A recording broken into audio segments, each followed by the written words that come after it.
আসসালামু আলাইকুম সুধী মণ্ডলী। আমাদের এবারের গন্তব্য কক্সবাজারের উদ্দেশ্যে রওনা হয়েছি আমি বাসা থেকে।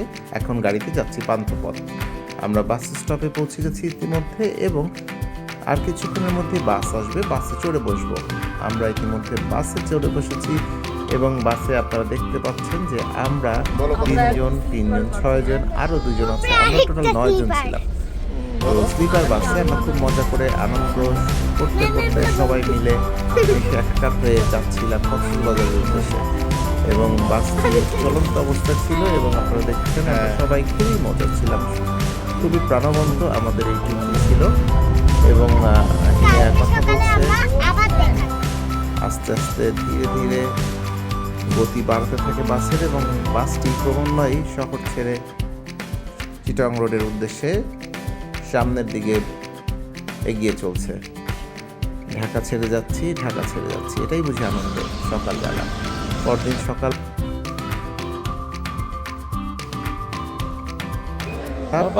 আমরা দেখছি ওকে খুশি করার চেষ্টা করছি। আমরা একই সাথে সবাইকে নিয়ে ছবি তুলতে ব্যস্ত, রিভিউ দিতে ব্যস্ত। আমরা প্রথমেই যে নেমে শালিক রেস্টুরেন্টে আমরা নাস্তা করবো বলে এসেছি। এখানে অনেক মজার কাহিনী। শালিক রেস্টুরেন্টটির খাবার আমার কাছে ভালো লাগে বরাবরের মতোই, এবারও ভালো লেগেছে। আমরা এখানে অনেক কিছু খেয়েছি সকালের নাস্তা এবং এখানটায় আমরা বসে বসে আড্ডাও মেরেছি। শালিক রেস্টুরেন্টের ওয়েটার নিয়ে এসে একটি পার্সিয়ান বিড়াল ইনিয়া দেখে খুশিতে আপ্লুত। আরওয়ানকে খাওয়ানো ছিল একটি চ্যালেঞ্জের ব্যাপারই বটে। রেস্টুরেন্ট রিভিউ দেওয়ার জন্য আমরা হাঁটছি, রেস্টুরেন্টটা দেখাতে চাচ্ছি। আসলে শালিক রেস্টুরেন্টটা আমার বরাবরই প্রিয় এবং এর ভিতরে বাইরে অ্যাস্থেটিক অনেক কাজ যেগুলো দেখলে আমার মন ভরে যায় এবং এর খাবারের মানও ভালো। সামনে গিয়ে এই যে শালিক রেস্টুরেন্টের সামনের যে ব্যানারটি সেটির সামনে এবং আমরা সবাই ছবি তুলে অবশেষে আমরা টমটমে করে আমরা চলে যাব ইনানিতে ড্যারারিসে এবং এই যাওয়ার পরে অর্থাৎ মেরিন ড্রাইভ রোডটি খুবই মজার এবং খুবই দৃষ্টিনন্দন। এই সামনের রাস্তাটি, এই রাস্তাটিতে যেমন সুন্দর বাতাস সেরকম একই সাথে দেখা যায় সমুদ্রের সৌন্দর্য অর্থাৎ এবং অন্য পাশে দেখা যায় পাহাড়, সব মিলিয়ে অসাধারণ।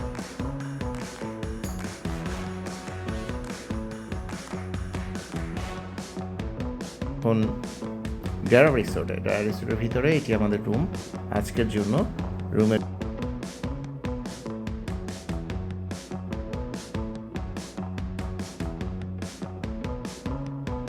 চেঞ্জ করে নিয়েছি। এই রুমের একটা সুবিধা ছিল, এটিতে বারান্দা ছিল। এই রুমটি থেকে সুন্দর সি ভিউ পাওয়া যাচ্ছিল, যদিও সাগরটি একটু দূরে ছিল। তারপরে বলবো সব মিলিয়ে একটি দিন কাটানোর জন্য খারাপ না, ভালো। একটি বাথরুম এবং এই যে আমাদের বারান্দা আছে, এখান থেকে কক্সবাজারের ভিউ দেখা যাচ্ছে। সমুদ্রের ভিউ, সি ভিউ আর হলো ওই যে দূরে সমুদ্র আসলে আমরা তো খুব দূরে। তো এখানে টেবিল আছে, বসে কিছু করা যাবে। এই পাশে বিয়ে বাচ্চা। এটি ডেরা রিসোর্টের সুইমিং পুল এরিয়া। এটি রিসেপশনের উপরে এবং এটি 3 তলার উপরে। তো এখান থেকে খুব সুন্দর সি ভিউ পাওয়া যায় এবং সাথে সাথে সুইমিং পুলটাও এনজয় করার মতো। নীল পানি বড়দের জন্য এবং ছোটদের জন্য আলাদা জায়গা, অর্থাৎ ছোটদের জন্য যে সুইমিং পুলের ডেপথ এটি কম এবং বড়দের জন্য সুইমিং পুলের ডেপথটি বেশি। সামনে বিশাল খোলা জায়গা এবং সাগর দেখা যাচ্ছে এবং সি বিচ পুরোটাই দেখা যাচ্ছে এবং এত সুন্দর আকাশ যেটা আসলে ক্যামেরায় হয়তো অতটা সুন্দর আসেনি। সত্যি অসাধারণ ছিল সময়টা। ভিডিও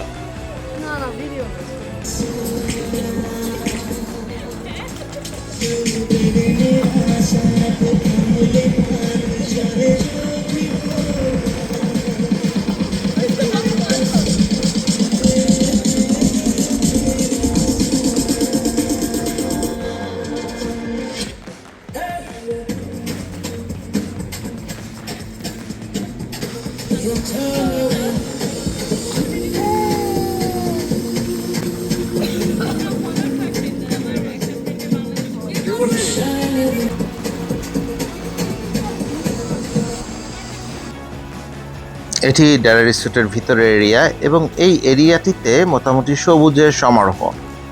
একটি রিসোর্টে যেরকম পরিমাণে সবুজ থাকা উচিত সবই আছে এই সামনে রিসোর্টের। এবং আমরা তখন আবার বের হয়েছি বিকালে ঘুরতে, এবং এটি ডেরা রিসোর্টের সামনে। এটি রাতের দৃশ্য বা সন্ধ্যার পরে রাতের দৃশ্যে আমরা দেখতে পাচ্ছি যে বে ওয়াচ লাউঞ্জ রিসোর্টটি। এটি খুবই সুন্দর সমুদ্রের পাশে একটি জায়গা, এবং এখানটা পুরো লাইটিং করে সাজানো। এখানটাতে সুন্দর গান হয় এবং ফায়ার শো হয়, যেটা আসলে আমাদেরকে মোহিত করেছে। তারপরে আপনারা ফায়ার শোটিও দেখতে পাবেন। সুন্দর এই জায়গাটি।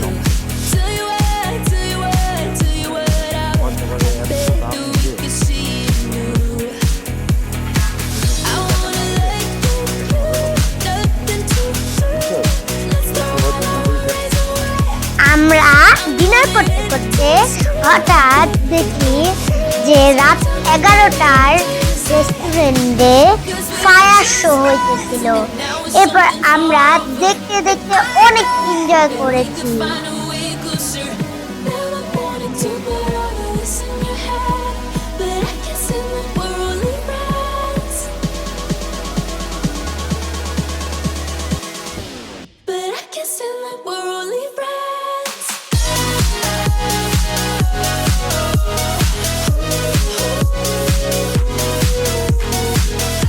এরপর আমরা কক্সবাজারের যে নতুন ইমেজ ফায়ার শো, এই ফায়ার শোটি আমরা এনজয় করছিলাম, এবং এটি শেষ করে আমরা আরেকটু ঘুরে রাতে রুমে যাই এবং ঘুমিয়ে পড়ি। সাথে সাথে এই পর্বের সমাপ্তি ঘোষণা করছি। ফায়ার শো দেখতে দেখতে চলুন আমরা কক্সবাজারে যাওয়ার জন্য আবার প্ল্যান করি। কক্সবাজার খুবই সুন্দর জায়গা। I love Cox's Bazar. Thank you all my viewers.